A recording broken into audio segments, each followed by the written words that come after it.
আজকে আমি এডেনিয়াম চারাটা টবে লাগাবো। অতদিন লাগাতে পারছিলাম না। এটা আমি ফাঙ্গিসাইড মিক্স করে এক ডুবিয়ে রেখে দেবো। তারপর মাটিটা আমি তৈরি করছি। মাটি তৈরি করে আপনাদের দেখাচ্ছি।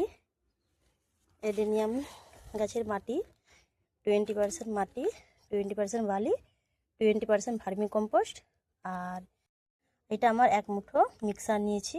এগুলো আমি সব মিক্স করে আমি টবেগুলো লাগাবো। টবগুলোয় মাটি ভরা হয়ে গেছে। এবার আমি এডেনিয়াম চারাটা লাগাচ্ছি। দেখুন এই হিসাবে এডেনিয়াম চারাটা লাগাতে হয়।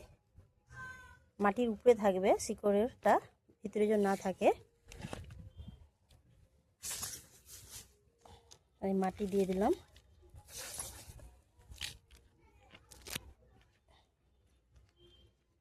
এই রকমই থাকবে।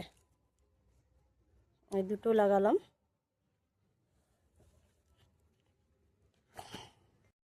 এটা ছোট দিয়ে দিয়েছে। এটাকে জাস্ট এরকম করে রেখে দেবো, আর কিছু দেওয়ার দরকার নেই, মাটিরা দেওয়ার দরকার নেই। এই পানি দিলে নিজে শিকড় হয়ে বসে যাবে। এই ছটা লাগানো হয়ে গেছে।